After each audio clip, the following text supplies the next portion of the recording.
Richard Fritz Simmons was a prominent figure in Harlem's drug trade during the 1970s and 1980s, known for his discreet yet influential operations that left a lasting impact on the community. Richard Fritz Simmons was raised in Harlem, New York, during a period marked by socio-economic instability.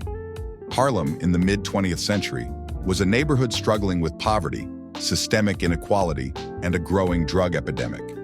For many young men in the community, opportunities for upward mobility were scarce, and Fritz was no exception.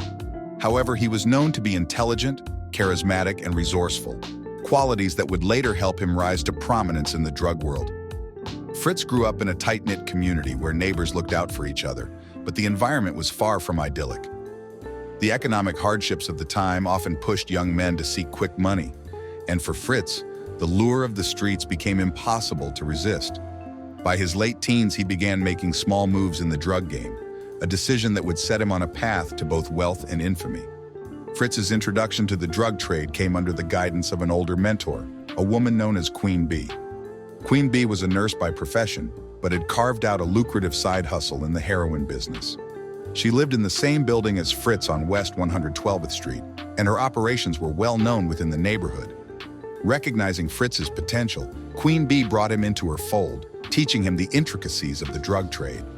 Under Queen Bee's tutelage, Fritz learned how to manage supply lines, handle money, and navigate the dangerous world of drug dealing. By the time he was in his early 20s, Fritz was earning as much as $60,000 a week. However, his partnership with Queen Bee did not last. Queen Bee's growing cocaine addiction led to erratic behavior, and Fritz eventually cut ties with her. This decision marked the beginning of his journey as an independent player in the drug world. After parting ways with Queen Bee, Fritz quickly established himself as a major force in Harlem's drug trade.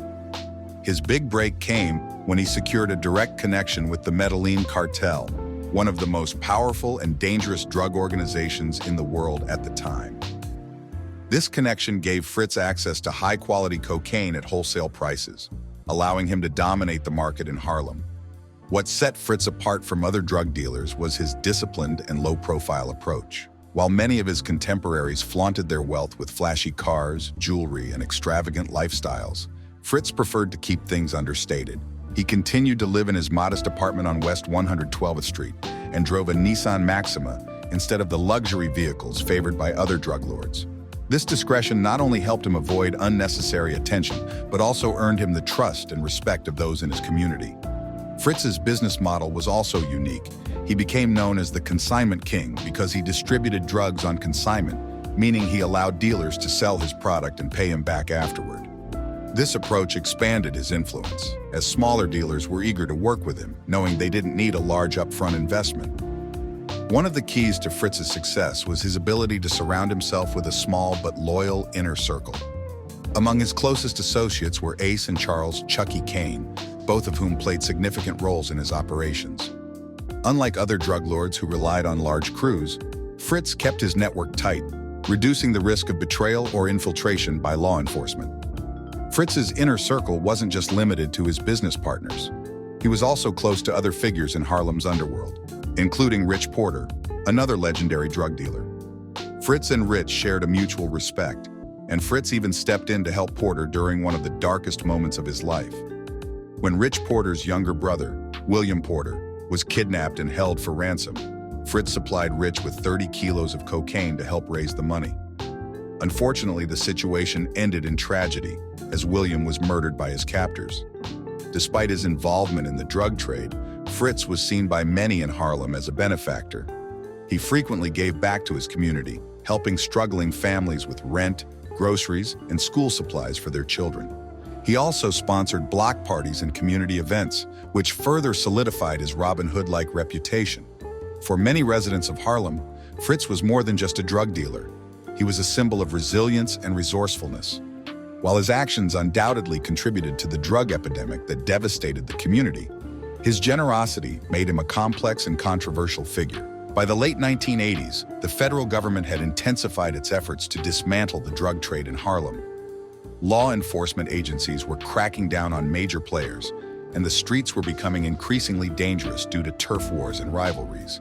Despite his careful approach, Fritz could not escape the pressures of the business. The death of Simmons remains one of the most debated aspects of his life, shrouded in mystery and speculation. Unlike the violent, high-profile endings of many of his contemporaries in the drug world, Fritz's demise is less clear, adding to his enigmatic legacy. According to some sources, Fritz died in 1991 under unusual circumstances. The most commonly cited explanation is that he was poisoned. However, details about who was responsible, the motive, or even the exact method of poisoning are scarce. Poisoning is an atypical method of murder in the drug world, where gun violence is far more common, which has led many to believe that his death was not a random act of vengeance or a turf war, but rather a calculated and premeditated move by someone close to him or within his circle of business. Fritz's success in the drug trade and his discreet style likely bred envy and resentment among rivals, and even within his own network. It's possible that someone close to him, an associate, rival, or someone he trusted, engineered his death to eliminate him and take over his lucrative drug operations. This theory is supported by the poisoning narrative, as such a method would require proximity and access. Regardless of the cause, his death marked the end of an era in Harlem's drug history. Richard left behind a complicated legacy. On one hand, he was a drug kingpin whose activities contributed to the suffering caused by addiction and violence in Harlem. On the other hand, he was a community figure who used his wealth to help those in need. His life story serves as a testament to the dualities that often define figures in the underworld, simultaneously destructive and benevolent.